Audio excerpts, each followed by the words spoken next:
Let's do the calls. It's call time.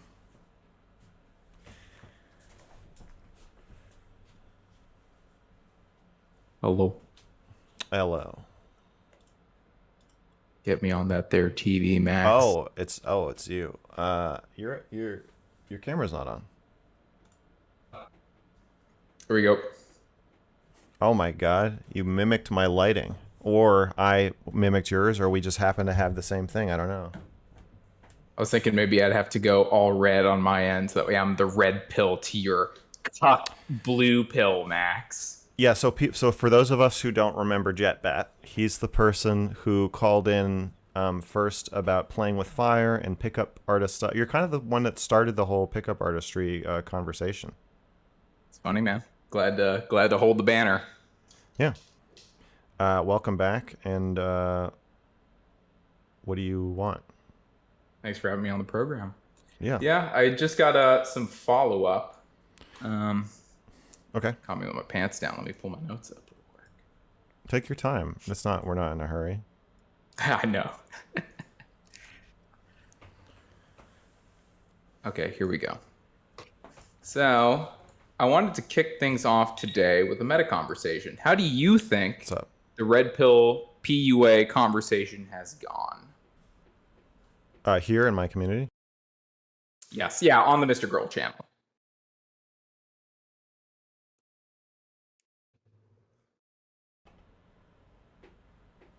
How has it gone? I said Yeah, pickup like artistry. go I ahead. said pickup artistry. I said pickup is gay. They Yes. said they said use the word homoerotic instead of gay because people don't get what you mean. And then I said pickup's homoerotic. Okay. Playing with fire was like, how is it gay? How's it gay? How's it gay? How's it gay? How's it gay? How's it gay? And I explained it. And then I said, I think it's Mm-hmm. immoral. And he said, ma. And a lot of people are like, how is it immoral to, oh, so you think it's immoral to tell somebody like any advice about anything involving a woman or sex? And I'm like, no, I think that the whole constellation of things is immoral. And I say, here are the four factors basically that make pickup immoral. And then I list them and I say, if they're all combined, and or the concept of pickup, I think, is inherently manipulative. And then people are like, so, but you think I'll give, so why do you have it? If giving advice is manipulative, then why do you give advice? And it's just the kind of thing where it's like, you're not fucking stupid. You can't all be that stupid, right? So you know what I'm saying. It's not too hard to get to grasp how talking people into fucking you could be perceived as manipulative, especially if you're doing it by obfuscating the truth or literally lying, right? That's not confusing. So then I just think at some point I'm like, oh, it's this thing where you're trying to just introduce confusion into the conversation so that you don't understand what I'm saying, or so that what I'm saying doesn't land, or to provide cover for it. And then it just kind of petered out. So I know you're not actually in the call anymore, but that's the answer to the caller's question.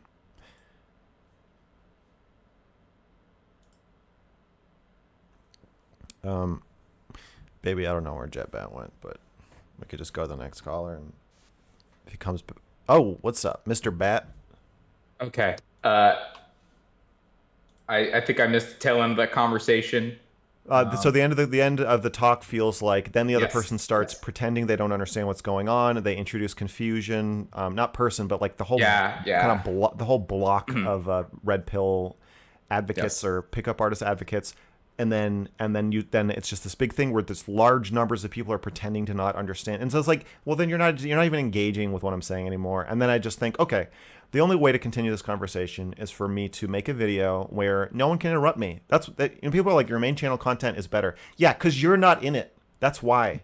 It's better because you can't talk. When you start Based. talking, it ruins whatever I'm trying to talk about. I try to talk about things in a very delicate and way where I'm making logical leaps that seem like reaches, and then I actually lay out, here's why this thing that doesn't seem true at first glance, I actually have a pretty convincing argument for why this is a good way to look at it and why this is going to be helpful and fruitful. And that's better when you're not there to derail it. So then, yeah, then I think, okay, well, the next step to this is either I make a video about pickup, or I guess we just stop talking about it. I don't know. It's so funny you say that, Max, because I first came on my first call in, I think it was on Mr. Girl Hotline 5. I called in and I said, man, I would love to see the Mr. Girl treatment You did. for PUA and the red pill. That was the first thing you And said. We haven't really seen that. I've talked about it for like 8 hours, and yet we haven't. I feel like I'm struggling for air. I feel like I'm breathing through a coffee straw in one of my nostrils, trying to fucking talk about anything with anybody at this point. I'm losing my shit. Literally every day that I stream, afterward, I try to talk to Shaylin, and I'm like, literally, I'll be like, what are we having for dinner? And she'll be like, well, they didn't have chicken at the grocery. And I'm like, shut the fuck up. Shut up. Shut up. Shut up. Shut up. Please shut the fuck up. Please don't finish the sentence. And she's like, well, I'm just telling you. I'm like, no, I don't want you to tell me that. I'm asking you, what are we having for dinner? Please do not start talking. Please don't tell me a story. Don't tell me what we're not having for dinner. Don't start telling me anything. Don't fucking say anything except the name of a food that we're having for dinner. That's all I want. I literally can't tolerate anything else. And she's like, okay, well, I think you're like being abusive, or you're like yelling at me. I'm like, okay, I can't have the conversation the way you seem to want to have it. So we can either not talk about this and you can make whatever the fuck you want for dinner and I just won't know, or I need you to take care of me. I just need you to take care of me. And taking care of me in this instance means I need you to just answer the question. I have no patience for anything with anyone anymore at all. I've completely lost my fucking mind. Okay, continue. I think that answers my question on how the conversation has gone. Ironically, it has turned me into a misogynistic red pill pickup artist monster. Now I don't want to hear anybody talk about anything. I just want to I want to rape the world. I don't want to listen to anybody. Yeah, I'm throwing in the towel. I quit. I agree with you guys. I agree with you guys. Just shut up. Yeah, I want to rape everything. That's how it's gone.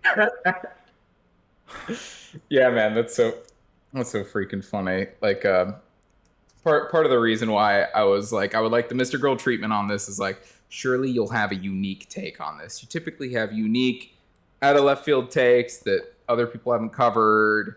But I mean, the problem with that though is that I only make a video when I have a unique take. Yes. And it can lead you to believe that I have a unique take on everything, because everything I talk about, I have a unique take on. But that the reason for that is I just don't talk about things I don't have a unique take on. So earlier in the stream, when I'm like, I think Trump is a fascist and Jimmy Fallon shouldn't have rubbed his hair, I sound like every other liberal. I sound like every liberal on the planet saying the same thing they say.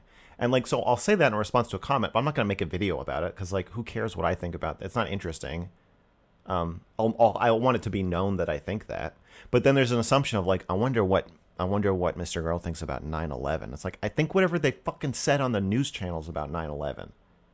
That's what I think about 99% of things. That's what I think about January 6th. That's what I think about the FBI raiding Trump's office. That's what I think about fucking everything. Is like, well, I read the news, and then whatever the news says is probably what I think. And then whatever the opinion section of the newspaper says, I probably don't agree with them. Then I would start to have my own opinions. But like, yeah, so I have to think about it. And like, if I have something I want to say about pickup, then yeah, it will be interesting. But if I don't say anything about it, it's because my opinion is just kind of like, pickup's manipulative. I'm a boring feminist, and I like, yeah. So I can't just automatically generate an interesting idea. Yes. What? You said it better than I could have. I was gonna come in hot onto tonight's show and say that you've disappointed me, Max. You're coming in with the same NPC cuck take that everybody in the mainstream has, that pickup is bad and you should feel bad, but you acknowledge it, and that's why, you know, I assume this topic is going to kind of come to a close. I think it will.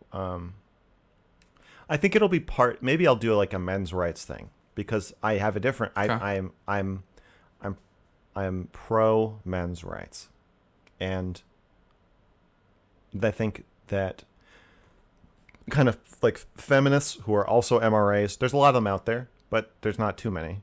And so I think as like a video about men's issues and pickup being part of that, that would make sense to me, contextualized. But I don't have like, yeah, I don't think I'm gonna be like, guys, pickup's manipulative, because like with Yeah, Andrew everybody's Tate. saying that shit. Yeah, everybody's saying it with Andrew Tate and everything Yeah. right now. Yeah.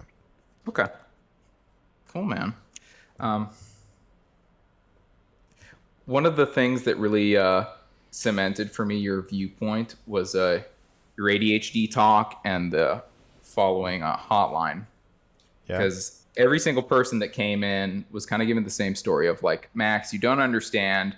This has helped my life immeasurably. It was helping other people's lives. And every single caller I heard tell that story sounded exactly like my story that I brought to you on Mr. Girl Hotline. Of, Right. Max, yeah, pick up help. you don't understand. PUA has helped my life immeasurably. Not only has it helped my life, but it's helped the lives of my partners, and it's all been great. Right. And I kept getting hung up on like you talking about it's the system, man. Yeah. I get it now. Yeah, I get it. Yeah, I think to evaluate whether something's immoral, you have to take how much it helped you and then weigh it against how much it hurts other people, and then kind of think about that. But when I say like, yeah, I think Dr. K is immoral, or I think ADHD medication is the framing we use as like a dangerous framing, blah, blah, and then you say like, well, I'm only thinking about how it's helped me, then it's like, well, you're not really making any kind of evaluation of the morality of this thing then. You got me skipping around here. I had a full set of notes, but now that you mentioned Dr. K, I'm going to skip ahead. Okay. Based on your prescription on Mr. Girl Hotline 5, I went to therapy with a female therapist. I'd like to share my experience. Are you sure that's a good idea? Yes, I'm only going to share the stuff I'm comfortable with. There's portions of it I'm not going to share, but I'm going to share like. Are you sure it's a good idea to share it at all?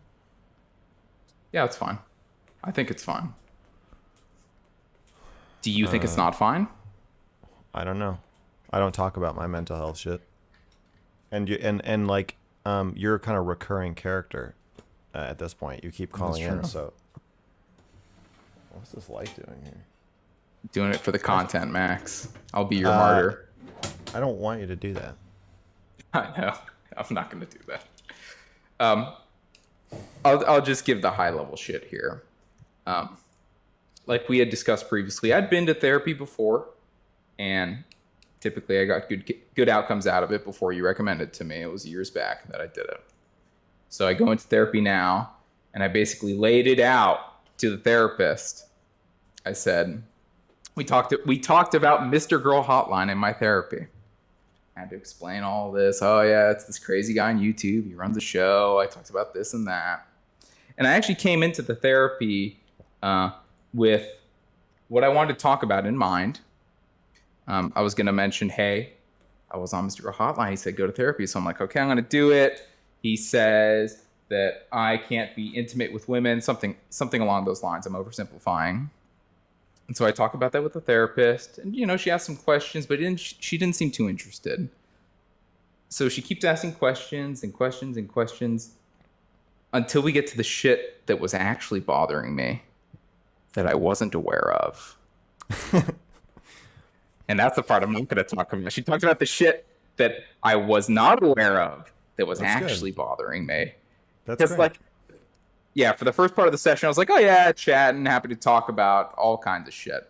But as soon as she started talking about like the shit that was actually bothering me, that she found, that she dug for, this is when I was like, this is the most challenging therapy session I've ever had in my life. All the other therapy sessions I've had before were pretty chill, heart rate elevated, nervous.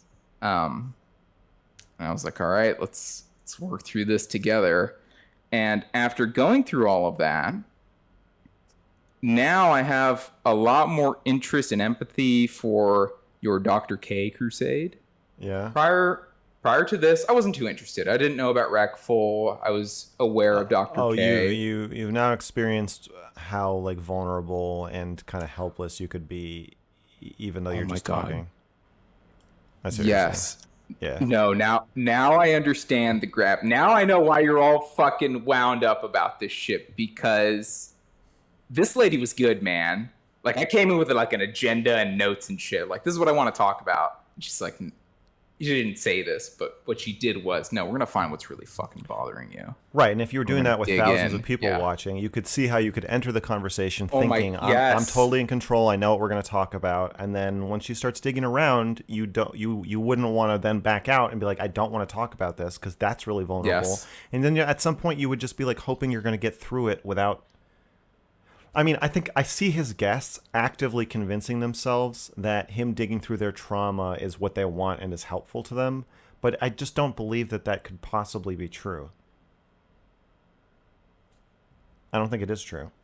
And then as soon as they're done crying, or as soon as he establishes that you're not going to break down, then he just like leaves. It's just like, yeah. And Yeah. like, it, yeah, psychological rapist. I actually understand your point there now of like, no, like the things these professionals do can fuck people up if handled improperly.